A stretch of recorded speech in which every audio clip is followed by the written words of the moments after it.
আসসালামু আলাইকুম রহমতুল্লাহি ওবরকাতুহু।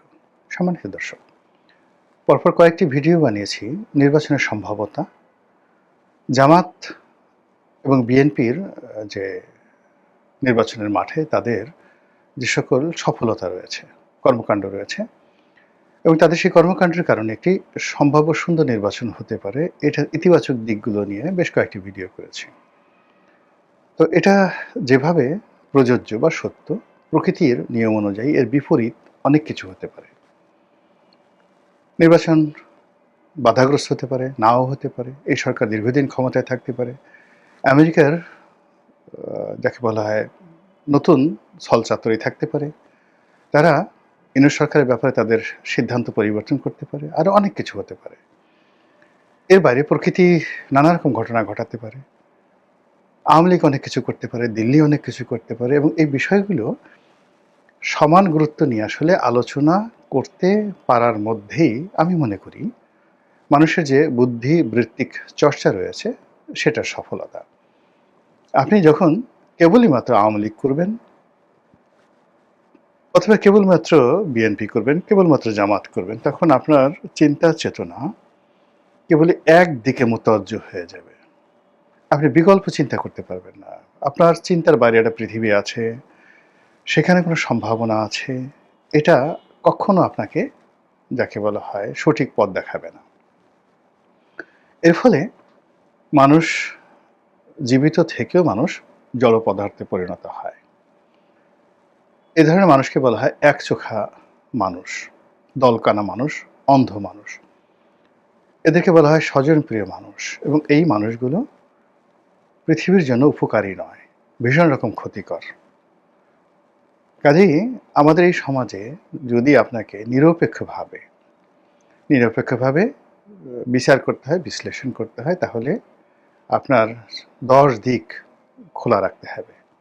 মন, মস্তিষ্ক, চিন্তা, চেতনা এবং ভালো-মন্দ যেকোনো জিনিস ঘটতে পারে। আল্লাহ রাব্বুল আলামিন আপনার জন্য যেকোনো জিনিস ঘটাতে পারেন। এরকম একটা যদি ভয়, অপেক্ষা, একাকিত্ব, তানহাই সব জিনিসগুলোর মধ্যে সম্মিলন থাকে, তাহলে মানুষ হিসেবে আপনি যেখানেই থাকুন না কেন সুখে থাকবেন, শান্তিতে থাকবেন।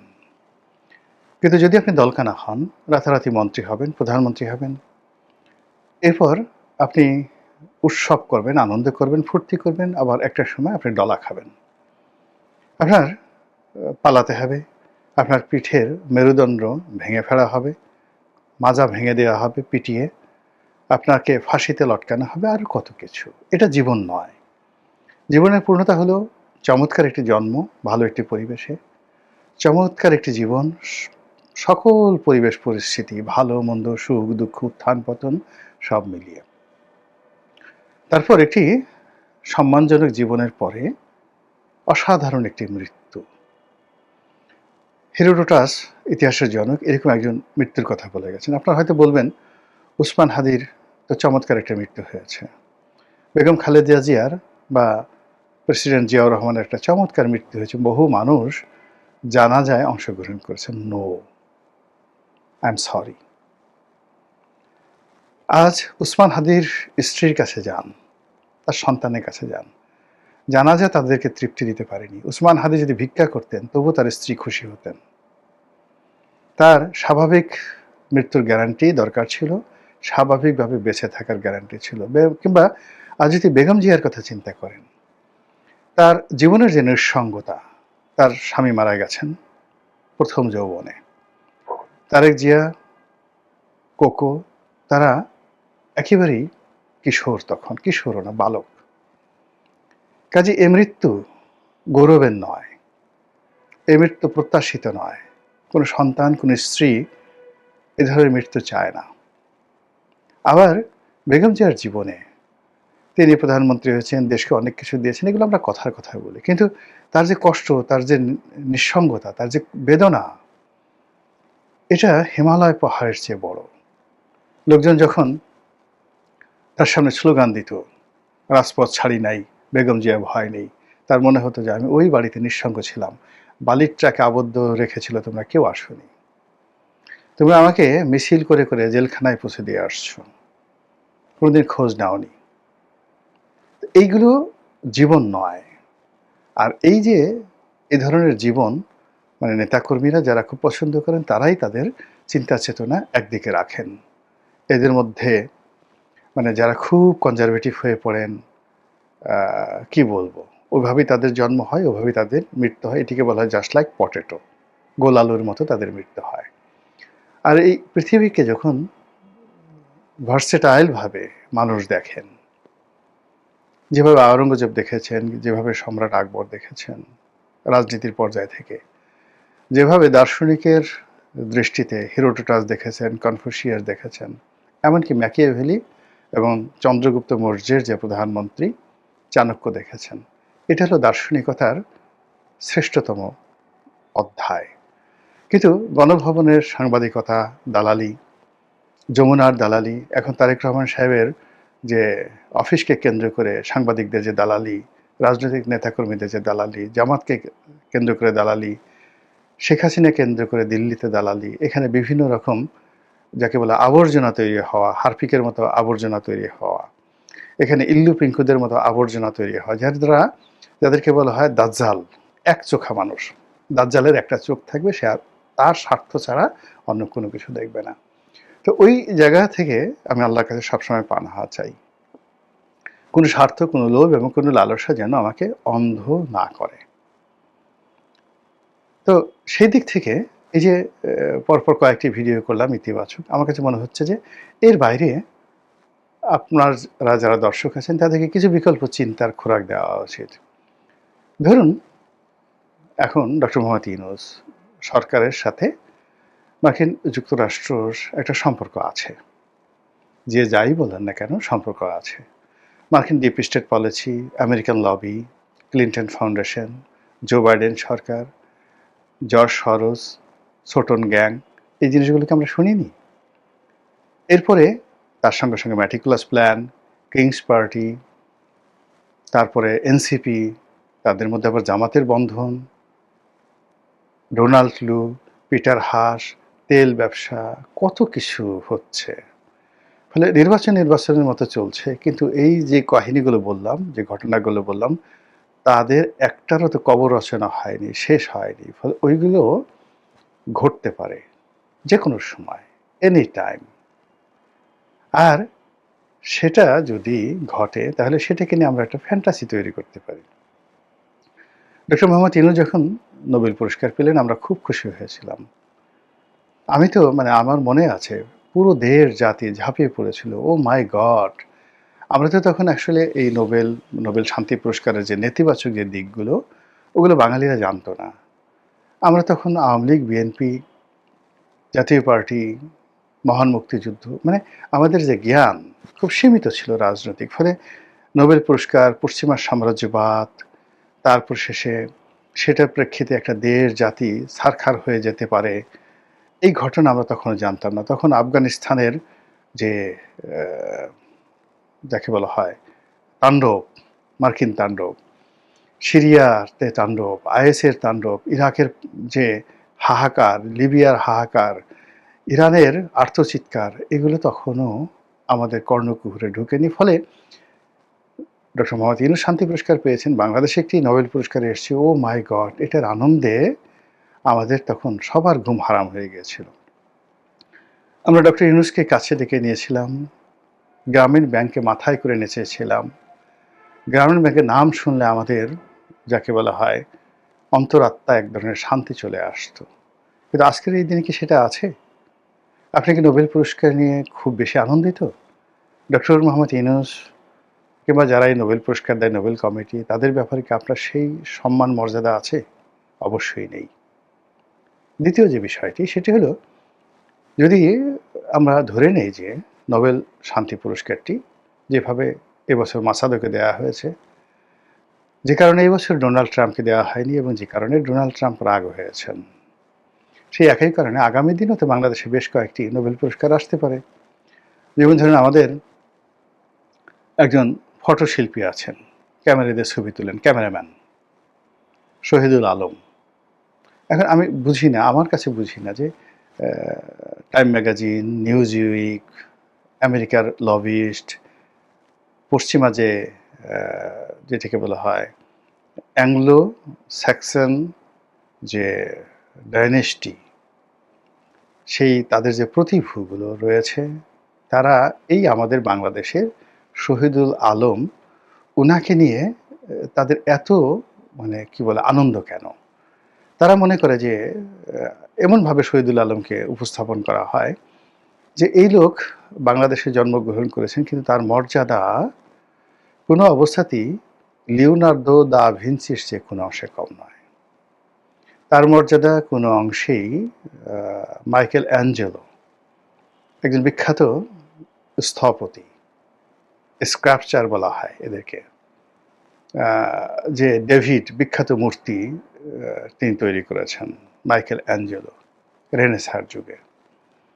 তো এরকম Michelangelo, Leonardo da Vinci, van Gogh, Vincent van Gogh, ওনাদের পর্যায়ের লোক। অ্যাটলিস্ট ভারতের মকবুল ফিদা হোসেনদের পর্যায়ের লোক। পার্থক্য হলো তারা পেন্সিল দিয়ে, জল রং দিয়ে তারা তাদের যে মাস্টারপিস ওয়ার্কগুলো তারা তৈরি করে গেছেন। আর আমাদের শহীদুল আলম তিনি ক্যামেরা দিয়ে এমন ছবি তুলেছেন যে ছবি এই পৃথিবীতে হাজার বছর পৃথিবীকে বাঁচিয়ে রাখবে। কিন্তু অবাক করার ব্যাপার হলো, আমি এখনো পর্যন্ত শহীদুল আলম সাহেবের কোনো ছবি দেখিনি। তো শহীদুল আলম বাংলাদেশের এত বড় বিখ্যাত লোক, পশ্চিমা দুনিয়ারা যাকে নিয়ে এরকম মাতামাতি করছে, এবং তাকে দেখেন এই বাংলাদেশ থেকে নিয়ে তুরস্ক হয়ে, ইটালি হয়ে তাকে সেই গাজাতে তারা পাঠিয়ে দিল, এবং সেই গাজাতে তিনি ইসরায়েলি সৈন্যর হাতে গ্রেপ্তার করলেন। এবং আমাদের দেশে কত আবেগ তাকে নিয়ে, যে আহা, তিনি ফিলিস্তিনি ভাই বোনদের জন্য কত কিছু করেছেন। কিন্তু এই ভদ্রলোক পাঁচ ওয়াক্ত নামাজ পড়েন, কোনোদিন উমরা করতে গেছেন, মক্কা গেছেন, মদিনায় গেছেন, কোনো মসজিদে গেছেন, বাংলাদেশে কোনো বিপদ আপদে নিজের পকেট থেকে দুটো পয়সা সাহায্য করেছেন, আমি বাপু জানি না। যাকে নিয়ে এটা আমার ব্যর্থতা। কিন্তু এই যে শহীদুল আলম, পশ্চিমারা যদি তাকে নিয়ে আর একটু এগিয়ে তাকে একটা নোবেল পুরস্কার দেয়, আপনি কি খুশি হবেন না বলেন? আর একটা নোবেল পুরস্কার আসলো। এরপর আমাদের আর একজন, দুজন লোক আছেন, রেজওয়ানা। তো উনি, ওনাকে সবাই এখন অনেকে পলিথিন আফা বলেন, কিন্তু তিনি কারো কারো কাছে পরিবেশ আপা হিসেবে পরিচিত। আরেকজন আছেন আদিলুর রহমান শুভ্র, সাদা চুল, ফকফকে সাদা চুল। ওই এখন একজন উপদেষ্টা আছেন, তার বড় ভাই খলিলুর রহমান নিরাপত্তা উপদেষ্টা, টকটকে ফর্সা, এদের গায়ের রং দেখে মনে হয় আরব দেশ থেকে এসেছেন। তো এই যে আদিলুর রহমান শুভ্র, তাদের একটা এনজিও আছে। ইদানিংকালে দেখা যাচ্ছে যে একটা ভিডিও অডিও ফুটেজ হয়ে গেছে যে এই আদিলুর রহমান শুভ্র তাদের একটা এনজিওতে বিরাট একটা দান আসছে, $1,00,000 না $1,00,00,000, যেন $1,00,00,000 তো অনেক টাকা, কয়েকশো টাকা, তো এরকম টাকা আসছে। এবং সেই টাকাটা যাতে দ্রুত তিনি ক্যাশ করেন, অর্থাৎ ডলার থেকে বাংলা টাকায় রূপান্তরিত করেন, এই জন্য স্ট্যান্ডার্ড চার্টার্ড ব্যাংক থেকে এক ভদ্র মহিলা টেলিফোন করে তাকে বলা হচ্ছে। মানে এই আদিলুর রহমান সাহেবদেরকে আজকের এই আদিলুর রহমান বানানোর জন্য পশ্চিমারা টাকা দিয়েছে, লজিস্টিক সাপোর্ট দিয়েছে, নৈতিক শক্তি দিয়েছে, বাংলাদেশে তাদের জন্য সিংহাসন তৈরি করে দিয়েছে। তার ফলে আজকে তারা উপদেষ্টা হতে পেরেছে, এবং আগামীতে যদি আমেরিকান এই পলিসি তাদের অব্যাহত থাকে, তিনি হয়তো প্রধান উপদেষ্টা হবেন। ডক্টর মোহাম্মদ ইউনূসের পরে তিনি প্রধান উপদেষ্টা হবেন, এটা মোটামুটি সবাই ধরে নিয়েছে। তো সেই দিক থেকে এই যে সৈয়দা রেজওয়ানা হাসান, তারপর আদিলুর রহমান শুভ্র, তাদের মান মর্যাদা, শান শওকত, এগুলো বাড়ানোর জন্য যদি তাদেরকেও নোবেল পুরস্কার দেওয়া হয়, শান্তি পুরস্কার। এবং তারা সেই যে অধিকার কেন বিখ্যাত হলো, অধিকার একটা রিপোর্ট করেছিল যে হেফাজতে যে শাপলা সমাবেশ করেছিল, এবং ওটার উপরে আওয়ামী লীগ যে লাঠিচার্জ করেছিল, গুলি, বন্দুক, টিয়ার শেল চালিয়েছিল, তাতে আদিলুর রহমান শুভ্র বলেছিলেন যে অনেক মানুষ মারা গিয়েছেন। সেই অধিকারের সেই রিপোর্ট, এটা আবার পশ্চিমা দুনিয়া ব্যাপকভাবে প্রচার করেছিল, এবং এই কারণে আওয়ামী লীগ সরকারের সাথে অধিকারের সেই আদিলুর রহমান শুভ্রর একটা সম্পর্ক খারাপ হয়ে যায়। তিনি জেলে যান, একাধিকবার জেলে গেছেন, এবং সেই জেল থেকে বেরিয়ে তিনি আবার সেই উপদেষ্টা হয়ে গেছেন। আর এখন তো রীতিমতো কিংবদন্তি। যেন আপনি বুঝছেন যে তারা যাকে নোবেল পুরস্কার দেয় তাকে আগে প্রস্তুত করে, আবার যাকে নোবেল পুরস্কার দেওয়ার পরে সে যাতে রাষ্ট্র ক্ষমতায় বসতে পারে, বড় কিছু হতে পারে, এই জন্য তাদের কিন্তু চেষ্টার ত্রুটি থাকে না। তো বাংলাদেশে যেহেতু এখন একটা মার্কিন যুক্তরাষ্ট্রের মহা ধুমধামের মেলা চলছে, এখানে কে রাষ্ট্রদূত আসবেন এটা নিয়ে আমাদের অনেক আনন্দ, রাষ্ট্রদূত কার সাথে দেখা করবেন এটা নিয়ে আমাদের অনেক প্রশান্তি। রাষ্ট্রদূত যদি কাউকে ডাকেন, মানে কি বলবো, এখন অবস্থা এমন হয়ে গেছে, এখন তো আর লুঙ্গি পরার লোকজন বিভিন্ন 5 স্টার হোটেলগুলোতে যায় না, বা ধুতিও লোকজন পরে না।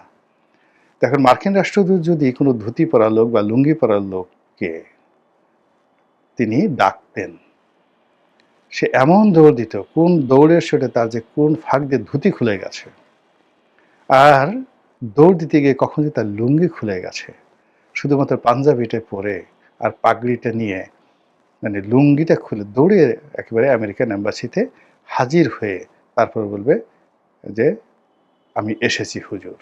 তো এইরকম মানে আমেরিকাকে নিয়ে আমাদের আগ্রহ। আমরা ডোনাল্ড ট্রাম্পকে ভালোবাসি, ভয় পাই, এবং তাকে আমরা মনে করি যে তিনি অনেক কিছু করতে পারেন। বিশেষ করে ভেনেজুয়েলা থেকে প্রেসিডেন্ট মাদুরোকে ধরে নিয়ে তিনি যে বীরত্ব দেখিয়েছেন, সারা দুনিয়া থরথর করে কাঁপছে। আর আমরা তো এমনি কম্পন জাতি, একটা ব্যাঙ আমাদের সামনে লাফ দিলে আমরা মানে অজ্ঞান হয়ে পড়ি।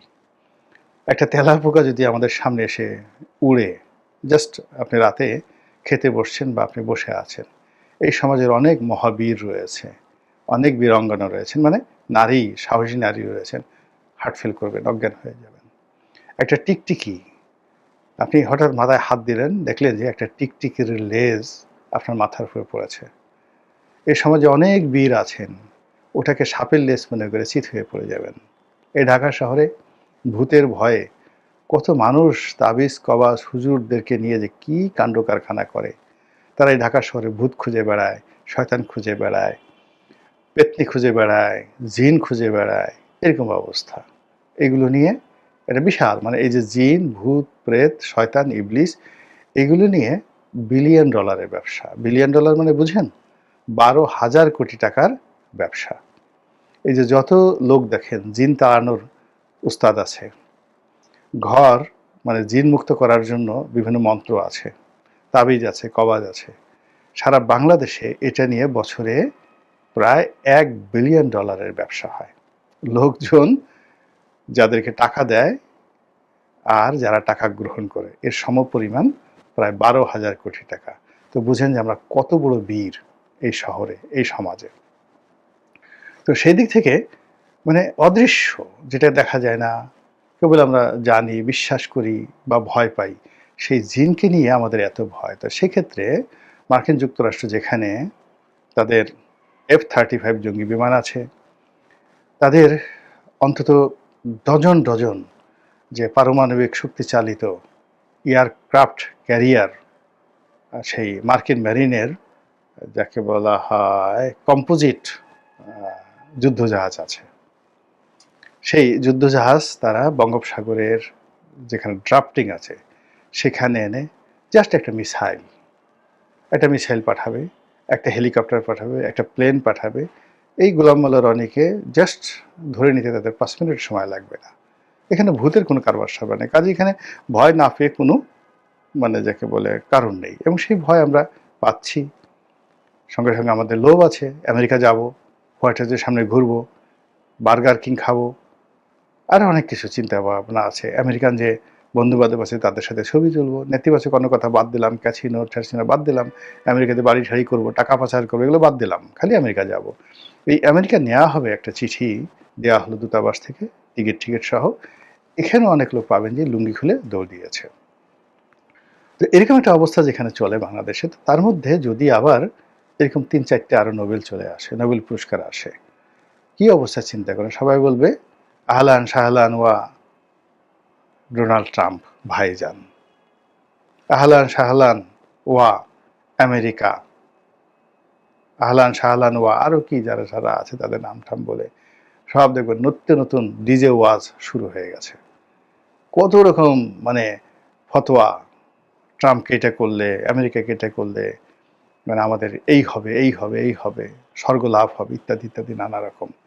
তো এই যে হুজুগে জাতি, মানে যখন যেদিকে বাতাস সেদিকে তারা ছুটতে থাকে, আর পেছনে পেছনে যে বাতাসে তারা ছুটছে, কিন্তু তাদের পেছনে যে আজরাইল ছুটছে, গোখরা সাপ ছুটছে, তারা যে আলোর দিকে ছুটছে, পঙ্গপালের মতো আলোর দিকে ছুটছে, পিছনে যে অন্ধকার তাদেরকে গ্রাস করার জন্য ধেয়ে আসছে, এই চিন্তা করে না। যদি এই চিন্তা আমরা করতে পারতাম, তুলনামূলকভাবে আমাদের বিজয়টা সুসংহত হতো। দীর্ঘমেয়াদে আমরা একটি সুসভ্য জাতি হিসেবে নিজেদেরকে প্রতিষ্ঠিত করতে পারতাম। মহান আল্লাহ আমাদের সবাইকে হেদায়েত এবং হেফাজত করুন। আসসালামু আলাইকুম রহমতুল্লাহি ওয়া বারাকাতুহু।